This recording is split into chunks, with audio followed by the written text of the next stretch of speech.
Gold trusted gold buyers. మీరు తాకట్టు పెట్టిన బంగారాన్ని విడిపించి ఈ రోజు ఉన్న మార్కెట్ ధరకు కొనబడును.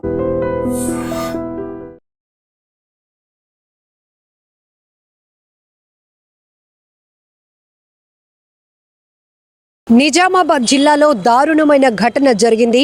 భార్యాభర్తల మధ్య మనస్పర్ధల వల్ల విడిపోయారు. అయితే వేరుగా ఉంటున్నటువంటి భార్యను దుబాయ్ నుంచి వచ్చి మరీ అత్యంత దారుణంగా హతమార్చాడు భర్త. కన్నబిడ్డల కళ్ళెదుటే ఆ తల్లిని అత్యంత దారుణంగా పాశవికంగా గొంతు కోసి హతమార్చాడు. వద్దు నాన్న, వదిలిపెట్టు అని కాళ్ళ వేళ్ళ ప్రాధేయపడినా కూడా వినిపించుకోలేదు ఆ కసాయి.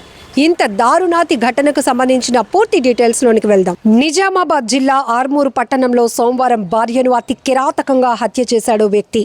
రెంజర్ల మండల కేంద్రానికి చెందిన ముద్దంగుల గంగాధర్కు జగిత్యాల జిల్లా మెట్పల్లి ప్రాంతానికి చెందిన ముద్దంగుల అంజని 35 సంవత్సరాల ఆమెతో 18 ఏళ్ల క్రితం పెళ్లి జరిగింది. వీరికి స్పందన, ఇందు అనే 2 కూతుళ్లు ఉన్నారు. 2 ఏళ్లుగా భార్యాభర్తలు దూరంగా ఉంటున్నారు. బోధన్ ఫ్యామిలీ కోర్టులో విడాకులకు దరఖాస్తు సైతం చేశారు. భర్త గల్ఫ్లో ఉంటుండగా ఆమె కుమార్తెలతో కలిసి ఆర్మూర్లో నివాసం ఉంటుంది. గంగాధర్ దుబాయ్ నుంచి నెల రోజుల క్రితమే వచ్చాడు.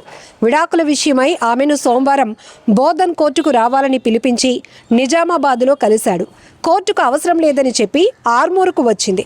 దీంతో కోపగించుకున్న గంగాధర్ నేరుగా ఆమె ఇంటికే వెళ్ళాడు. ఆవేశంగా వెంట తెచ్చుకున్న కత్తితో భార్య గొంతు కోశాడు. అక్కడే ఉన్న కూతుళ్లు వద్దంటూ అడ్డుకున్నా ఆగలేదు. ప్రాణాలు పోయే వరకు కత్తి దించలేదు. అనంతరం పారిపోయే యత్నం చేశాడు. ఈలోగా అప్రమత్తమైన స్థానికులు నిందితుడిని పట్టుకుని పోలీసులకు సమాచారం ఇచ్చారు.